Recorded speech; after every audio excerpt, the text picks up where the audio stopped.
Morning all of you. మనకి third రీజన్సీ body సిస్టంలో ఓవరాల్గా 5 యూనిట్స్ ఉంటాయని చెప్పాను కదా. 5 యూనిట్ ఫస్ట్ యూనిట్ వచ్చి నర్సరీ, సెకండ్ యూనిట్ వచ్చి gardening and third unit propagation methods and fourth unit వచ్చి మనకి ఫ్లోరికల్చర్ అండ్ ఫిఫ్త్ యూనిట్ వచ్చి మనకి కమర్షియల్ ఫ్లోరికల్చర్. సో ఈ ఫిఫ్త్ యూనిట్ 4 యూనిట్స్ వరకు మనకి కంప్లీటెడ్. ఫిఫ్త్ యూనిట్ అంతా కూడా మనకి కల్టివేషన్స్ అంటే ప్లాంట్ కల్టివేషన్స్ గురించి ఉంటుంది. సో ఈ యూనిట్లో మొత్తం వివిధ రకాల ఫ్లవరింగ్ ప్లాంట్స్ అన్నిటి గురించి కూడా వివరించడం జరుగుతుంది అన్నమాట. సో ఇప్పటి వరకు మనకి 8 టాపిక్స్ అయినాయి ఈ యూనిట్లో నుంచి. ఫస్ట్ టాపిక్ వచ్చి rose cultivation, second topic marigold cultivation and third topic వచ్చి lilium or tuberose cultivation, next anthurium cultivation, next fifth one వచ్చి pest managements and harvesting, next వచ్చి aster cultivation and dahlia cultivation. So ఈ 8 topics మనకి complete అయ్యాయి. So most important unit ఇది. So ఇందులో మనకి అన్ని క్వశ్చన్స్ కూడా చాలా ఇంపార్టెంట్ క్వశ్చన్స్ అన్నమాట. సో నెక్స్ట్ వచ్చి మనకి జరబెరా కల్టివేషన్. సో జరబెరా అనేది కూడా మనకి ఒక రకమైన డెకరేషన్ ఫ్లవర్స్ అన్నమాట. సో ఈ ప్లాంట్ యొక్క కల్టివేషన్ ఏ విధంగా చేస్తారనేది ఈ క్లాస్లో తెలుసుకుందాం. సో బొటానికల్ నేమ్ వచ్చి మనకి జరబెరా జేమ్సోనీ. సో జరబెరా జేమ్సోనీ అనేది బొటానికల్ నేమ్, అంటే శాస్త్రీయ నామం వచ్చి జరబెరా జేమ్సోనీ. నెక్స్ట్ ఫ్యామిలీ వచ్చి మనకి ఆస్ట్రేసే ఫ్యామిలీ అన్నమాట. సో ఈ ప్లాంట్ గురించి తెలుసుకుందాం. సో ఇది కూడా మనకి వాటర్ లెవెల్స్ ఎక్కువ ఉన్న ఏరియాలోనే పెరిగే అరుదైన మొక్క అన్నమాట. సో దీని గురించి చూద్దాం ఇప్పుడు. Gerbera is a drop and perennial herbaceous plant which is the named after Gerbera and German naturalist. The best species which is the commonly grow in the garden along with different hybrids, and Gerbera jensoni is the plant or stemless dwarf and 30 to 40 centimeters tall and are the hair throughout. It is the leaves are the 12 to 20 centimeters long and 5 centimeters broad and deeply lobed, and it is fairly long. So long వచ్చి మనకి 50 centimeter వరకు ఉంటుంది అనమాట. So foliage is arranged the from of the rosette is the base. The flowers are dicey like 7 to 10 centimeters across the but is the certain hybrid this is maybe as longer as the 15 centimeters cross. So మనకి జరబెరా plant అనేది ఎక్కువగా 30 to 40 centimetres వరకు పెరిగే plant అనమాట. So German సహజ ప్రకృతి శాస్త్రవేత్త అయిన జెర్బర్ అనే ఆయన ఈ ప్లాంట్ కనుగొనడం జరిగింది. సో ఆయన పేరు మీదుగానే ఈ ప్లాంట్కి జరబెరా అని నేమ్ ఇవ్వడం జరిగింది అనమాట. సో జరబెరా ఆయన జ్ఞాపకార్థం, సో ఆయన గౌరవార్థం కూడా మనకి ఈ ప్లాంట్కి జరబెరా అని పేరు ఇవ్వడం జరిగింది అనమాట.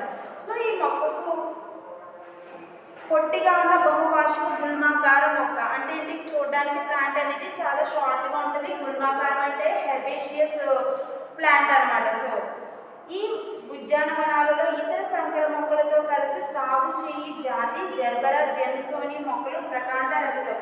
సో అంటే ఏంటి, మనకి స్టెమ్ అనేది ఏర్పడదు, ఓన్లీ ప్లాంట్స్లో ఫ్లవరింగ్ మాత్రమే మనకి బ్లూమ్స్ లాగా ఫామ్ అవుతూ ఉంటుంది అనమాట. సో నెక్స్ట్ వచ్చి పొట్టిగా 30 to 40 సెంటీమీటర్స్ వరకు గ్రో అవుతుంది.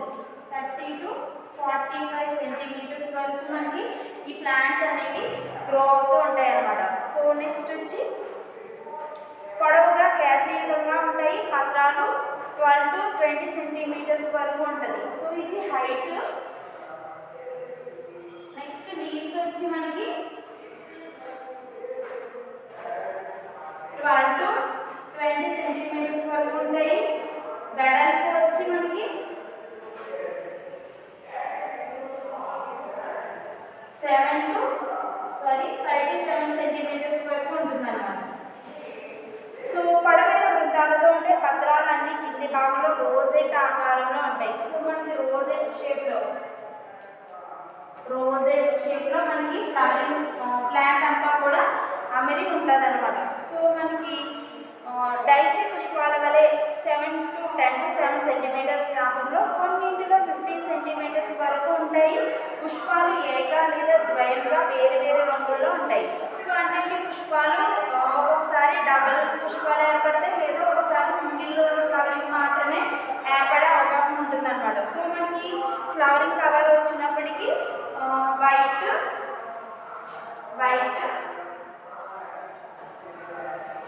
Yellow, cream and red, orange,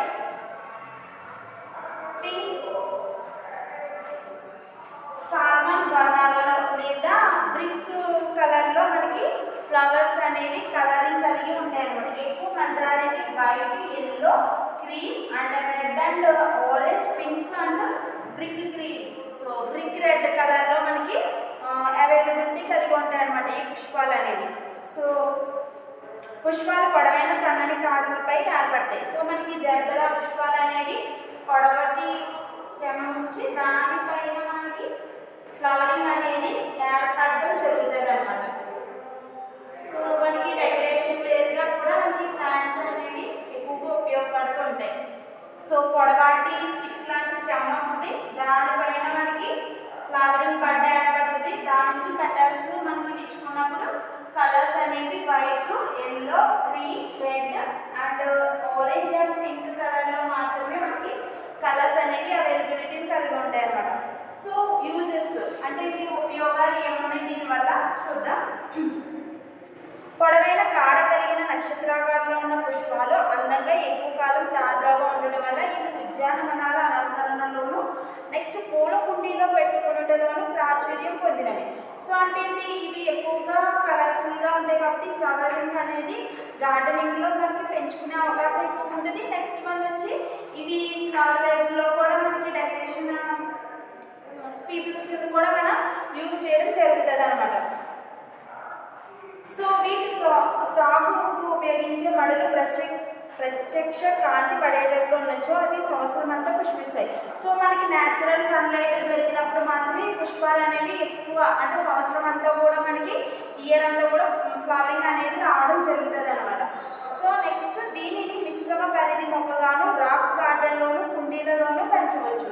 so rock గార్డెన్లోను plus కుండీల్లో అంటే పాట్లో పెంచవచ్చు, రాళ్ళు ఉన్న ఏరియాలో కూడా మనకి ఈ ప్లాంట్ని గ్రో చేయడం అనేది జరుగుతుంది అనమాట. దీనిని విడి పుష్పాల వరకు పెంచవచ్చు, కానీ దీనికి వాణిజ్యపరమైన ఫ్లోరికల్చర్లో గిరాకీ ఉన్నది. పుష్పాలు గట్టిగా ఉండి దూర రవాణా కూడా తట్టుకుంటాయి. సో మనకి ఫ్లోరికల్చర్లో మోస్ట్ ఇంపార్టెంట్ కీ రోల్ పోషించే ఫ్లవరింగ్స్లో మనకి జర్బెరా పుష్పాలు అనేవి మెయిన్ ఇంపార్టెంట్ అనమాట. నెక్స్ట్ ఏంటంటే ఇవి ఫ్లోరికల్చర్ కింద ఎలా ఉపయోగపడుతున్నాయో అదేవిధంగా ట్రాన్స్పోర్ట్లో కూడా ఇవి ఎక్కువగా సేల్ అయ్యే ఫ్లవర్స్ అనమాట.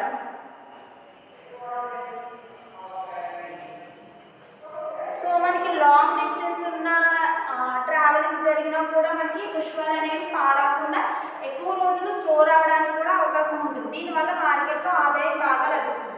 సో ఇన్కమ్ పరంగా కూడా మనకి జర్బెరా కల్టివేషన్ వల్ల పుష్పాలు అనేవి ఎక్కువ ఆదాయం తీసుకొస్తాయి అన్నమాట. నెక్స్ట్ వచ్చి వ్యాప్తి.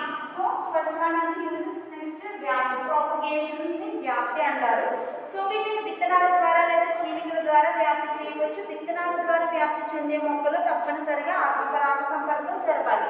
సో సెల్ఫ్ పోలినేషన్ అనేది జరిగినప్పుడే మనకి పుష్పాలు అనేవి ఎక్కువ సంఖ్యలో ఏర్పడతాయి. సో ప్లస్ ఇవి సీడ్స్ ద్వారా మాత్రమే మనకి ప్రాపగేషన్ అనేది జరుగుతూ ఉంటుంది. విత్తనాల ద్వారా మాత్రమే మనకి ప్లాంట్ గ్రోయింగ్ అనేది ఎక్కువగా వస్తుంది. సో కటింగ్స్ ద్వారా అనేది జరగదు అన్నమాట. సో నెక్స్ట్ వచ్చి తల్లి మొక్కను విభజన ద్వారా చీలికలుగా చేసి వాటిని వ్యాప్తి చేయుట అతి సరళమైన ఖచ్చితమైన పద్ధతి. సో అంటే తల్లి మొక్క నుంచి మదర్ ప్లాంట్ నుంచి మన ఈ ప్లాంట్కి సంబంధించిన స్టెమ్ని మనం వేరొక ప్రాంతంలో కనుక వేసినట్లయితే దాని నుంచి కూడా మనకి న్యూ ప్లాంట్ అనేది గ్రో అవుతూ ఉంటుంది. సో దీన్ని ఏమంటారంటే క్లమ్ సమూహము అని అంటారనమాట. సో క్లమ్ గ్రూప్ అంటారనమాట. టూ త్రీ 2 to 3 years ఒకసారి విభజన చేయడం వల్ల మొక్కలు ఆరోగ్యంగా ఉంటాయి. సో అంటే ఏంటి, 2 సంవత్సరాలకి 3 సంవత్సరాలకి మనం వీటి యొక్క విభజన అంటే డివైడ్ చేయడం వల్ల మనకి మొక్కలు అనేవి ఎక్కువ ఆరోగ్యంగా కూడా ఉంటాయి అన్నమాట. ప్లస్ బాగా పుష్పిస్తాయి, అంటే ఫ్లవరింగ్ గ్రోతింగ్ అనేది కూడా మనకి ఎక్కువ ఉంటాయి. క్లంప్ పదునైన కత్తులతో లేదా ఆకులు వేర్లు ఉన్న మొక్కలుగా కత్తిరించాలి. సో మన క్లంప్స్ అనేవి ఎక్కువ షార్ప్గా ఉన్న మెటీరియల్స్ యూజ్ చేసి మాత్రమే ఈ స్టెమ్స్ని కట్ చేయడం అనేది జరుగుతుంది అనమాట. సో పెద్ద క్లంప్లను పదునైన కత్తులతో 2 లేదా 4 ముక్కలుగా కోయాలి. సో పెద్ద పెద్ద స్టెమ్స్ ఉన్నప్పుడు ఆ స్టెమ్లు ఒకే పీస్ కింద కాకుండా 3 to 4 కటింగ్స్ చేసినప్పుడు మనకి దాని నుంచి కొత్త మొక్క అనేది మనకి ఏర్పడడం జరుగుతుంది అనమాట. నెక్స్ట్ కత్తిరించిన తర్వాత పత్రాలను వేరును శుభ్రం చేసి 7 to 10 సెంటీమీటర్లు ఉండేటట్టు చూసుకోవాలి. సో దానికి ఉన్న లీవ్స్ నెక్స్ట్ కత్తిరించిన తర్వాత వేర్లని అంటే రూట్ని కూడా శుభ్రపరిచి దాన్ని మనం 7 to 10 సెంటీమీటర్లు ఉండేటట్లు మనం జాగ్రత్త తీసుకోవాలన్నమాట. సో ఈ ప్రక్రియ వర్షాకాలం చేయడం చాలా మంచిది. బెంగళూరు వంటి వాతావరణంలో సంవత్సరం అంతా కూడా ఈ ప్రక్రియ కొనసాగుతుంది. అంటే ఇది బెంగళూరు సరౌండింగ్ ఏరియాస్లో మనకి వాటర్ లెవెల్స్ అనేవి ఎక్కువగా ఉంటాయి కాబట్టి ఈ జరబరా కల్టివేషన్ అనేది కూడా మనకి ఎక్కువగా అక్కడ కూడా లభ్యమవుతూ ఉంటుంది అనమాట. జరబరా విత్తనాలు, సో ఇది రైనింగ్ సీజన్లో మాత్రమే చేసే కల్టివేషన్. నెక్స్ట్ జరబరా విత్తనాలు అభివృద్ధి చెందిన 3 నెలల తర్వాత అంకురణ శక్తిని కోల్పోతాయి, కావున వాటిని వెంటనే నాటుకోవాలి. సో మనకి సీడింగ్ వేసిన తర్వాత 3 months లోపు మనకి నారు అనేది రావడం జరుగుతుంది. సో ఇలా వచ్చిన మొక్కల్ని వెంటనే మనం వేరొక ప్లేస్లోకి లేదా పోటింగ్లోకి ట్రాన్స్ఫర్ చేయాలి. సో లేకపోతే వాటి యొక్క లైఫ్ అనేది ఎండ్ అయిపోద్ది. వీటిని సాగు చేయటకు నీటి పారుదల సౌకర్యం ఉన్న నేలలో అనుకూలం. సో మనకి ఇరిగేషన్ అనేది ఎక్కువ ఉన్న ఏరియాలో మాత్రమే మనకి జర్బెరా ప్లాంట్స్ అనేవి కల్టివేషన్ అవుతూ ఉంటాయి అన్నమాట. విత్తనాలను పాన్లు లేదా బాక్సుల్లో చల్లి వాటిపైన జల్లెడ పెట్టిన ఎరువులను లేదా బాగా కుళ్ళిన ఎరువులను పలుచగా వేయాలి. సో అంటే మనకి మౌల్డ్ ఉంటుంది కదా, leaf mould, next sand, next వచ్చి ఫెర్టిలిటీ NPK. సో కొన్ని రకాల మైక్రో ఎలిమెంట్స్ కూడా యాడ్ చేసి దీన్ని మనం ఫెర్టిలిటీ కింద తయారు చేసినప్పుడు దీన్ని న్యాచురల్ ఆర్గాన్ అంటారు. సో దీన్ని మేనర్ కింద యూజ్ చేసి మొక్కల గ్రోతింగ్కి వాడుకోవచ్చు అనమాట. నెక్స్ట్ అప్పుడే కోత కోసిన విత్తనాలు 10 రోజులకు మొలకెత్తుతాయి. సో మనకి సీడ్స్ అనేవి 10 డేస్కి మనకి ప్లాంటింగ్ అనేది రావడం స్టార్ట్ అవుతుంది అనమాట. సో నారు మొక్కలను 2 ఆకుల దశలో ఉన్నప్పుడు తీసి 7 సెంటీమీటర్ కుండీలో లేదా బాక్సుల్లో 3 సెంటీమీటర్స్ దూరంలో ట్రాన్స్ప్లాంట్ చేయాలి. సో అంటే మనకి 10 days లోపు మనకి సీడ్స్ అనేవి మొలకెత్తడం జరుగుతాయి. సో ఇలా మొలకెత్తిన తర్వాత వాటికి 2 leaves ఏర్పడిన తర్వాత వాటిని రిమూవ్ చేసి ఆ సాయిల్ నుంచి రిమూవ్ చేసి దాన్ని పాటింగ్లోనికి ట్రాన్స్ఫర్ చేయాలన్నమాట. ఇలా ట్రాన్స్ఫర్ చేసినప్పుడు ఆ పాట్ యొక్క సైజ్ అనేది మనకి 7 సెంటీమీటర్స్ వరకు ఉండాలి. సో పాట్ బాక్సుల మధ్య దూరం వచ్చి మనకి 3 సెంటీమీటర్స్ వరకు ఉండాలి. అంటే పాట్కి మధ్య దూరం 3 సెంటీమీటర్స్ ఉండాలి. కుండీ యొక్క సైజ్ వచ్చి మనకి 3 సెంటీమీటర్స్ వరకు ఉండాలన్నమాట. సో ఈ విధంగా ఉంటేనే మనకి ప్లాంట్స్ ట్రాన్స్ప్లాంటేషన్ అనేది ఈజీగా ఉంటుంది. నెక్స్ట్ జర్బెరా క్లేమ్ నేలలు కాకుండా మిగిలిన అన్ని నేలల్లోనూ పెరుగుతాయి. ముఖ్యంగా నీటి పారుదల సౌకర్యం గల లోమ్ నేలల్లోనూ ఇసుక నేలల్లోనూ బాగా పెరుగుతాయి. లోమ్ నేలలు అంటే బంకమట్టి, ఎర్రమట్టి, సో నల్లమట్టి అంటారు కదా. సో ఇలాంటి సాయిల్లో కూడా మనకి ప్లాంట్స్ అనేవి కల్టివేషన్ అవుతూ ఉంటాయి. నెక్స్ట్ ఏంటంటే లోమ్ ఇసుకలో అంటే శాండ్ సాయిల్లో కూడా మనకి ప్లాంట్స్ అనేవి గ్రో అవుతూ ఉంటాయి అన్నమాట. నెక్స్ట్ మృతికలో సేంద్రియ పదార్థాలు ఉన్నాయన్న ఫలితాలు ఎక్కువగా ఉంటాయి. సో సేంద్రియ పదార్థాలు అంటే న్యాచురల్ మేనర్ ఉంటుంది కదా. సో ఈ న్యాచురల్ మేనర్ ఎక్కువగా ఉండడం వల్ల కూడా మనకి ప్లాంట్స్ అనేవి ఫాస్ట్గా గ్రో అయ్యే అవకాశం ఉంటుందన్నమాట. సో నెక్స్ట్ వచ్చి ఒకవేళ సేంద్రియ పదార్థాలు లేని అట్లా బాగా కుళ్ళిన పశువుల ఎరువులను లేదా వ్యర్థాలను లేదా హ్యూమన్స్ను మృతికపై చల్లిన మంచి ఫలితం ఉంటుంది. ఇది లోతైన వేరు వ్యవస్థ గల మొక్క కావున ట్రాన్స్ప్లాంటేషన్కు అనుకూలం కాదు. మొక్కలకు నాటేటప్పుడు 45 to 60 సెంటీమీటర్ గుంట తవ్వి దానిలో ఎరువులను ప్లాంటింగ్ సమయానికి 15 రోజుల ముందే వేయాలి. సో మనకి ప్లాంటింగ్ అనేది ఎక్కువగా లోతుగా ఉండాలి. సో అంటే ఏంటి, మనకి జర్బెరా ప్లాంట్ అనేది రూట్ ఫార్మేషన్ అనేది చాలా ఎక్కువగా ఉంటుంది. సో అందువల్ల మనకి మొక్క వేయడానికి గుంటలు అనేవి చాలా లోతుగా తవ్వినప్పుడు మాత్రమే మనకి ప్లాంట్స్ అనేవి ఎక్కువ బాగా గ్రో అవుతాయి. సో ఇలా తీసిన గుంటల్లో మనకి మేనర్ని అంటే న్యాచురల్ మేనర్ కానీ ఆర్గానిక్ కెమికల్ మేనర్ని కానీ మనం అందులో వేసినట్లయితే దాని తర్వాత మనం మొక్కను కనుక ట్రాన్స్ప్లాంటేషన్ చేసిన తర్వాత మనకి గ్రోయింగ్ అనేది ఎక్కువగా వస్తుంది అనమాట. సో ఎందువల్ల అంటే మనకి రూట్ ఫార్మేషన్ అనేది ఎక్కువగా ఏర్పడుతుంది కాబట్టి సో ఆటోమేటిక్గా మనకి ప్లాంట్ యొక్క గ్రోతింగ్ అనేది ఎక్కువ ఉంటుంది. సో ఫ్లవరింగ్ కండిషన్ కూడా మనకి ఎక్కువగా కనిపిస్తుంది అనమాట. సో నెక్స్ట్ వచ్చి ప్లాంటింగ్ ప్రక్రియలో మొక్కలను 35 to 45 సెంటీమీటర్ దూరం వరుసల మధ్య 30 to 35 సెంటీమీటర్స్ దూరం ఉండినట్టు చూడాలి. సో వాణిజ్య పుష్పోత్పత్తికి మొక్కల మధ్య 35 సెంటీమీటర్స్ దూరం సరిపోతుంది. సో మనకి ప్లాంటింగ్ ప్రక్రియలో ఓవరాల్గా 35 to 45 సెంటీమీటర్స్ ఉండాలి. నెక్స్ట్ మొక్కల మధ్య దూరం వచ్చి 30 to 35 సెంటీమీటర్స్ డిస్టెన్స్ ఉండాలి. సో ఈ విధంగా చేసినట్లయితే మనకి ప్లాంట్ యొక్క గ్రోతింగ్ అనేది బాగా వస్తుంది. ప్లస్ ఫ్లవరింగ్ కండిషన్ కూడా మనకి హెల్తీగా ఉంటుందన్నమాట. సో కొన్ని జర్బెరా మొక్కలు ప్రత్యక్ష కాంతులు బాగా పెరుగుతాయి, నీడను తట్టుకోలేవు. సో వేడి వాతావరణంలో పడమర నుండి రక్షణ ఇవ్వవలసి ఉంటుంది. సో అంటే ఏంటి, మనకి వేడిగా ఉన్న వాతావరణంలో మాత్రమే మనకి ఈ జర్బెరా ప్లాంట్ కల్టివేషన్ అనేది ఈజీగా ఉంటుంది. సో మనకి షేడింగ్ ఉంటే కనుక మొక్కలు అనేవి పెరగలేవు. సో ఆటోమేటిక్గా మనకి ఫ్లవరింగ్ రాదు. సో ట్రాన్స్పోర్ట్ కూడా జరగడం కుదరదు అనమాట.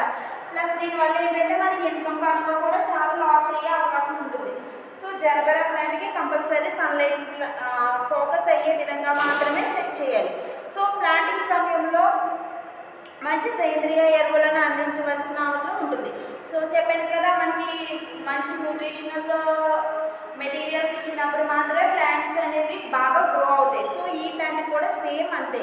సో మొగ్గలు అంటే బడ్డింగ్ వచ్చేటప్పుడు ఇతర ఎరువులను చేయవలసిన అవసరం లేదు. సో అంటే బడ్డింగ్ వచ్చే సమయానికి మనం ఎరువుల్ని ఎక్కువగా ఇవ్వవలసిన అవసరం అంటూ ఏమీ ఉండదన్నమాట. సో బడ్డింగ్ వచ్చిన తర్వాత 1 వంతు అమోనియం సల్ఫేట్, 2 వంతుల సూపర్ ఫాస్ఫేట్, 1 వంతు మ్యూరేట్ పొటాషియం 2 మీటర్లు ఉన్న మొక్కల వరుసలను అందించాలి. సో అంటే ఏంటి, potassium, muriate, next phosphorus, ammonia. So ఈ మెటీరియల్స్ అన్నీ కూడా మనకి ప్రతి మొక్కకి కూడా 1% చొప్పున మొత్తం అన్ని మెటీరియల్స్ పోషక పదార్థాలు అనేవి మొక్కలకు అందే విధంగా చూడాలన్నమాట. ఎరువుల్లో నత్రజని ఎక్కువ కాకుండా చూడాలి. సో నైట్రోజన్ అనేది మనకి తక్కువ పర్సెంటేజ్లో ఇవ్వాలి. మృతిక పైన పత్ర వర్ణాలు లేదా మల్చింగ్ చేసి వేడి వాతావరణం నుండి రక్షించవచ్చు. సో మల్చింగ్ అంటే ఏంటి, వాటర్ని ఇవ్వడాన్ని మల్చింగ్ అని అంటారని చెప్పాను కదా. సో మల్చింగ్ విధానం ద్వారా కూడా మొక్కలు పాడవకుండా ఉండడం చూడొచ్చు అనమాట. ఎక్కువ మందంలో వేసిన క్రేన్ రాట్ తెగులు వచ్చే అవకాశం ఉన్నది. సో మొక్కల ఆరోగ్య స్థితిని బట్టి 2 నెలలకు ఒకసారి ఎరువులను అందించాలి. సో మొక్కల యొక్క కండిషన్ చూసి మనకి మొక్కలకి మేనర్ అనేది ఇవ్వడం జరుగుతుంది అనమాట. సో ఫెర్టిలైజర్స్ ఇచ్చినప్పుడు మనకి 2-3 మంత్స్కి ఒకసారి మొక్కలకి ఫెర్టిలైజర్స్ ఇవ్వడం అనేది మంచి పద్ధతి అనమాట. సో విత్తనాల నుండి రూపొందిన మొక్కలు 2వ సంవత్సరం తర్వాత పుష్పిస్తాయి. సో సీడ్స్ నుంచి వేసిన పుష్పాలు అనేవి సీడ్స్ నుంచి వచ్చిన ప్లాంట్స్ అనేవి మనకి 1 ఇయర్కి ఒకసారి ఫ్లవరింగ్ వచ్చే అవకాశం ఉంటుందన్నమాట. లేదా ఒక్కొక్కసారి 2 సంవత్సరాలు కూడా సమయం పట్టే అవకాశం ఉంటుంది. 3వ సంవత్సరంలో బాగా పుష్పిస్తాయి. సాకి ప్రత్యుత్పత్తి ద్వారా పెరిగిన మొక్కలు త్వరగా పుష్పిస్తాయి. సో వెజిటేటివ్ ప్రాపగేషన్ ద్వారా జరిగే మొక్కల్లో అయితే మనకి పుష్పాలు అనేవి అంటే ఫ్లవరింగ్ స్టేజ్ అనేది ఎక్కువగా ఉంటుంది. సో న్యాచురల్గా అయితే 2-3 ఇయర్స్ వరకు కూడా మనకి ఫ్లవరింగ్ అనేది ఎక్కువగానే వస్తూ ఉంటుంది అనమాట. సో ఈ కల్టివేషన్ ఏమంటారంటే జర్బెరా కల్టివేషన్ అని అంటారు. సో మనకు ఉన్న ఈ యూనిట్లో మోస్ట్ ఇంపార్టెంట్ క్వశ్చన్స్లో జర్బెరా కల్టివేషన్ కూడా చాలా ఇంపార్టెంట్ కల్టివేషన్. ఇది కూడా డెకరేషన్ ఆర్నమెంటల్ ప్లాంట్ అనమాట.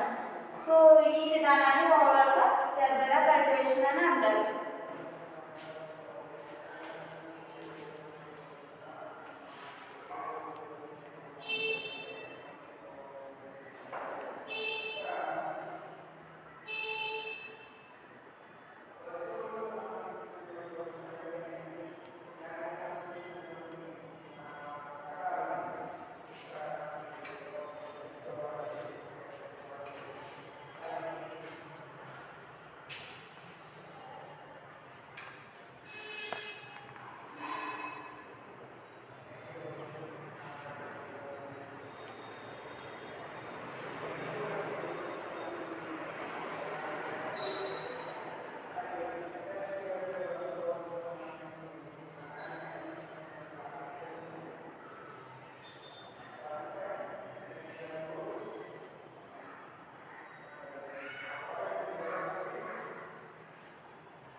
ఇంపార్టెంట్ షార్ట్స్ కూడా ఉన్నాయి. సో అందులో ఫస్ట్ వన్ వచ్చి కట్ ఫ్లవర్స్. అంటే కట్ ఫ్లవర్స్ అంటే మనం కట్ చేసే విధానాన్ని కట్ ఫ్లవర్స్ అంటారు. సో అన్ని ఫ్లవరింగ్ కూడా మనం కట్ చేసి మనకి కల్టివేషన్ అనేది చేస్తూ ఉంటాం కాబట్టి సో కట్ ఫ్లవర్స్ అనేవి ఏ విధంగా ఉంటాయో చూద్దాం. విడి పుష్పాలు లేదా కట్ ఫ్లవర్స్ అని అంటారు. విడి పుష్పాలు, కట్ ఫ్లవర్స్ని విడి పుష్పాలు అని అంటారు తెలుగులో.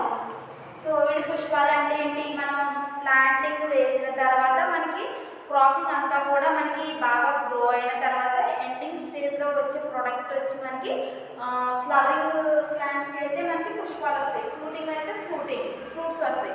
సో మనకి ఫ్లోరికల్చర్ కంటెంట్ అంతా కూడా ఓన్లీ ఫ్లవరింగ్ ప్లాంట్స్ గురించి మాత్రమే ఇవ్వడం జరిగింది కాబట్టి సో ఇందులో మనకి విడి పుష్పాలు అంటే ఏంటి, క్రాపింగ్ పూర్తి అయిన తర్వాత మనకి ఏర్పడే మెటీరియల్స్ని రిమూవ్ చేసి తొలగించడాన్ని ఏమంటారు అంటే కట్ ఫ్లవర్స్ అని అంటారు. సో వీటి గురించి చూద్దాం. పుష్పాలను సరైన సమయంలో కొయ్యాలి. సో పుష్పాలని మంచి టైమింగ్స్లో మాత్రమే మనం కొయ్యడం జరుగుతుంది.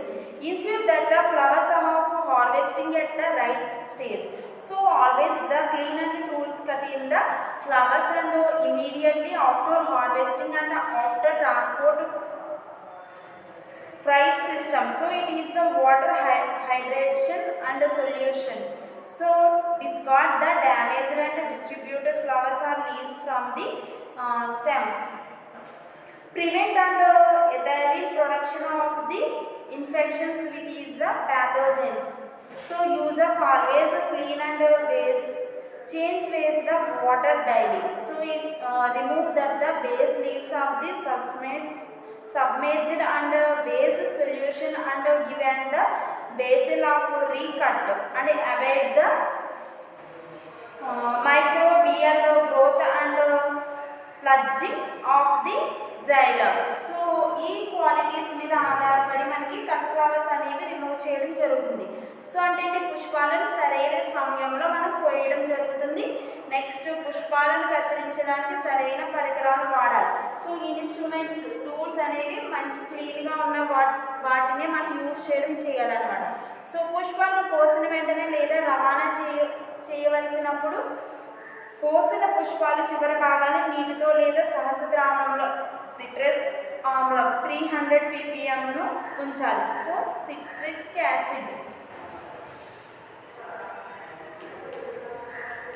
యాసిడ్లో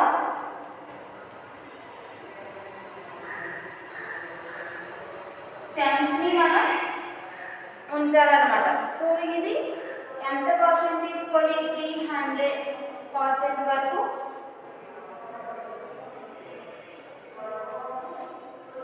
సిట్రిక్ యాసిడ్ తీసుకుని అందులో మనకి స్టెమ్ ఉంటుంది కదా, ఫ్లవరింగ్ స్టెమ్ ఉంటుంది కదా, సో ఆ స్టెమ్ని మనం కట్ చేసిన స్టెమ్ని అందులో మనం డిప్ అయ్యేలాగా ఉంచాలన్నమాట. సో ఇలా చేయడం వల్ల మనకి పుష్పాలు అనేవి ఎక్కువ కాలం పాడవకుండా ఉండే అవకాశం ఉంటుందన్నమాట. సో నెక్స్ట్, గాయపడిన లేదా చీలిపోయిన పుష్పాలను తొలగించాలి. కాండం నుండి ఆకులు తొలగించినచో ఎథిలిన్ ఉత్పత్తి ఆగిపోతుంది. సో కాండం నుండి మనం ఆకుల్ని లీవ్స్ని రిమూవ్ చేసినట్లయితే మనకి ఎథిలిన్ ప్రొడక్షన్ అనేది ఆగిపోతుంది అనమాట. సో శుద్ధమైన ఫ్లవర్ వాజులను వాడాలి. వాజులలో నీటిని మారుస్తూ ఉండాలి. సో వాజులలో అండ్ ఫ్లవర్ వైజెస్ ఉంటాయి కదా, సో ఫ్లవర్ వైజుల్లో మనము ఎప్పుడూ కూడా క్లీన్గా ఉండేలా చూడాలి. నెక్స్ట్ ఏంటంటే వాటర్ను కూడా చేంజ్ చేస్తూ ఉండాలి. సో ఇలా చేయడం వల్ల మాత్రమే మనకి ఫ్లవర్స్ అనేవి ఎక్కువ డ్యామేజ్ అవ్వకుండా ఉండే అవకాశం ఉంటుందన్నమాట. నెక్స్ట్, కాండం పైన ఉన్న ఆకులు తొలగించిన తర్వాత కాండం అడుగు భాగమున మరలా కత్తిరించిన దారునాళాలు మూసుకుపోకుండా ఉంటాయి.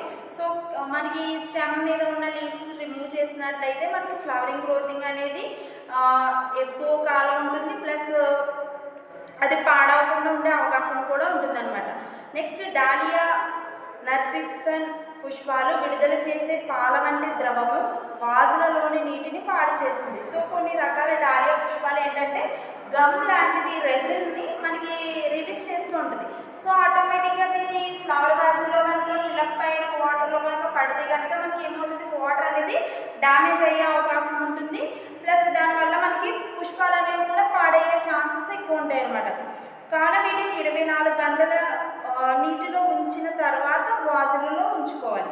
సో ఈ పుష్పాలు డాలియా పుష్పాలని మనం 24 అవర్స్ నార్మల్ వాటర్లో ఉంచిన తర్వాత సో దాని నుంచి వచ్చే రెజిన్ అనేవి మనకి రిమూవ్ అయిన తర్వాత ఆ తర్వాత ఫ్లవర్స్ని ఫ్లవర్ వాజుల్లో ఫిల్అప్ చేసి పెట్టుకుంటే మనకి ఎక్కువ కాలం ఫ్లవర్స్ అనేవి పాడవకుండా ఉంటాయి అన్నమాట. వాజులలో ఉన్న నీటిని కొద్దిగా చక్కెర మరియు జీవనాశకాలను కలపాలి. సో ఫ్లవర్ వాజుల్లో పెట్టుకునే ఫ్లవర్స్లో మనకి కొద్దిగా చక్కెర అంటే షుగర్ని, నెక్స్ట్ బయో కెమికల్స్ను కూడా మనం యాడ్ చేసినట్లయితే మనకి పుష్పాలు అనేవి ఎక్కువ కాలం తాజాగా ఉండే అవకాశం ఉంటుంది. నెక్స్ట్, ఫ్లవర్ వాజులను వేడి ఫ్యాన్ గాలి కిటికీల దగ్గర ఉంచకూడదు. సో అంటే ఈ ఫ్లవర్ వాజులు అనేవి మనం ఇంట్లో పెట్టుకుంటాం కదా, సో ఈ ఫ్లవర్ వాజులు అనేవి ఎక్కువగా ఎండకి ఫోకస్ అవ్వకూడదు, నెక్స్ట్ విండోస్ దగ్గర ఉండకూడదు, నెక్స్ట్ ఫ్యాన్ల కింద ఉండకూడదు, నెక్స్ట్ ఏంటంటే వేడిగా ఉండే కిచెన్ వేర్కి సంబంధించిన వాతావరణంలో కూడా ఫ్లవర్ వాజులని స్టోర్ చేయకూడదు అనమాట. ఓన్లీ మనకి ప్లెయిన్గా నార్మల్ కండిషన్లో ఉన్న ఏరియాలో మాత్రమే ఫ్లవర్ వాజులను స్టోర్ చేసినట్లయితే మనకి ఫ్లవరింగ్ అనేది ఎక్కువ కాలం తాజాగా ఉండే అవకాశం ఉంటుంది. సో పుష్పాల తాజా కాలాన్ని పెంచుట అంటే ఏంటి, పుష్పాల యొక్క vase life of the cut flowers and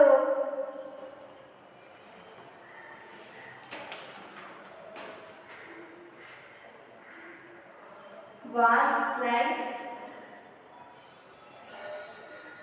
of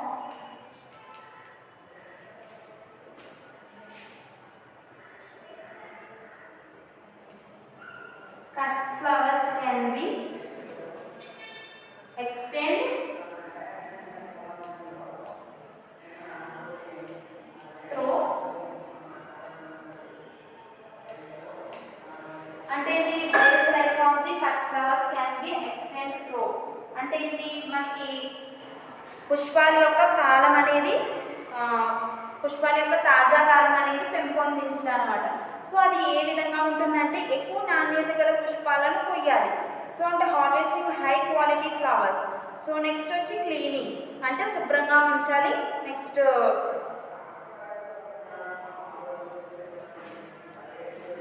పెల్చింగ్ and spray డిస్పింగ్ కార్యక్రమాలను చేపట్టాలి. సో దీంట్లో మనకి cooling chains from the packing of the consumer waste solutions of sucrose prevention.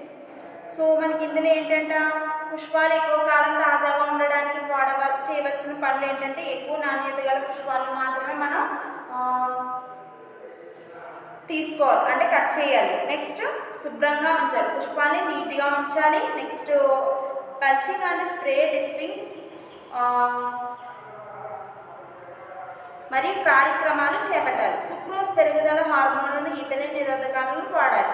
So packing నుండి వినియోగదారులకు చేరే వరకు చల్లని స్థితిలో ఉంచాలి. సో మనకి కస్టమర్స్కి వరకు వెళ్ళే వరకు పుష్పాలు అనేవి ఫ్రెష్గా ఉండాలంటే పద్ధతులన్నీ కూడా మనం పాటించాలన్నమాట. సో ప్యాకింగ్ నుండి వినియోగదారుల కంటే అంటే కస్టమర్స్కి వెళ్ళే లోపు ఈ పుష్పాలన్నీ కూడా మనకి చల్లని వాతావరణంలో లేదా చల్లని వాటర్లో ఉంటేనే మనకి ఎక్కువ కాలం నిల్వ ఉంటాయి అన్నమాట. సో వాజ్ ద్రావణంలో చక్కెర జీవనాశకాలను కలపాలి. చెప్పాను కదా, వాజ్ సొల్యూషన్లో మనకి సుక్రోజ్ అండ్ ప్రిజర్వేటివ్స్ని మనం యూజ్ చేయాలన్నమాట. నెక్స్ట్ వన్ వచ్చి మనకి విడి పుష్పాల తాజా కాలం. సో అంటే ఏంటి, base life of the cut flowers. So అవి ఎలా ఉంటాయి, కార్నేషన్స్ అయితే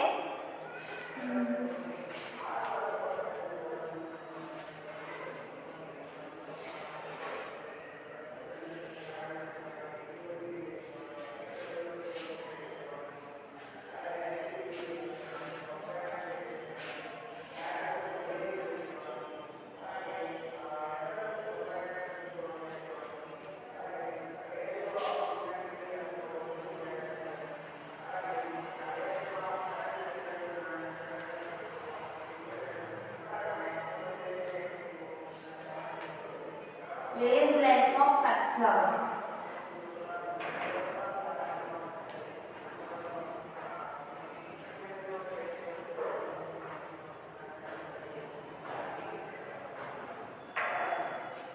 Base life.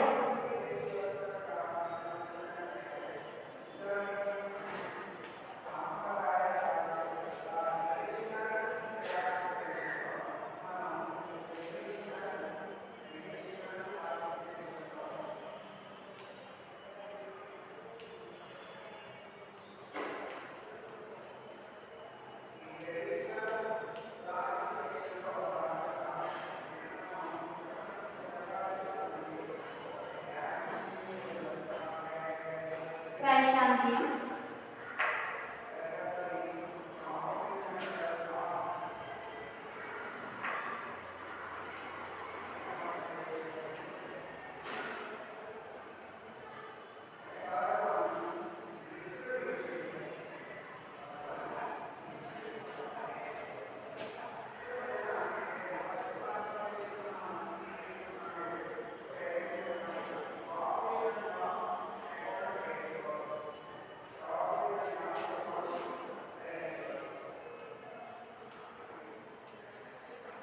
సో కార్నేషన్ అయితే మనకి 5 to 10 days ఉంచాలి. నెక్స్ట్ క్రైసాంథెమమ్ అయితే 1 to 2 days, 2 weeks.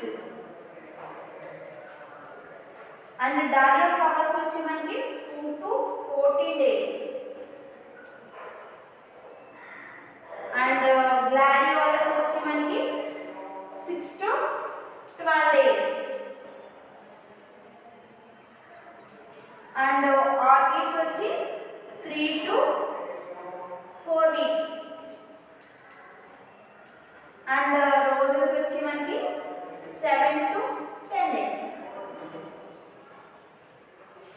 సో ఈ విధంగా మనకి ఫ్లవర్స్ని ఎక్కువ కాలం ఏ విధంగా తాజాగా ఉంటాయి వివరించడం జరిగింది. సో ఇందులో ఫస్ట్ వన్ వచ్చి మనకి పుష్పాల యొక్క అంటే పుష్పాలు అనేవి కట్ ఫ్లవర్స్ అనేవి ఎక్కువ ఫ్రెష్గా ఉండే డేట్స్ ఎన్ని రోజులు అనేది పట్టిక రూపంలో ఇవ్వడం జరిగింది.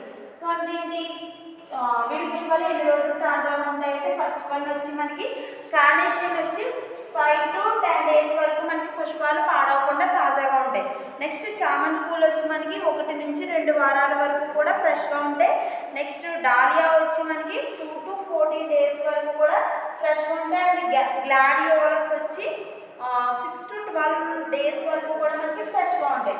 నెక్స్ట్ ఆర్కిడ్స్ వచ్చి మనకి 3 to 4 weeks వరకు కూడా మనకి ఎక్కువ తాజాగా ఉండే అవకాశం ఉంటుంది. హైయెస్ట్ స్టోర్డ్ మెటీరియల్ ఫ్లవర్స్ ఏంటంటే ఆర్కిడ్స్. నెక్స్ట్ రోజెస్ వచ్చి మనకి ఓన్లీ 7 to 10 days మాత్రమే మనకి ఫ్రెష్గా ఉండే అవకాశం ఉంటుంది అనమాట.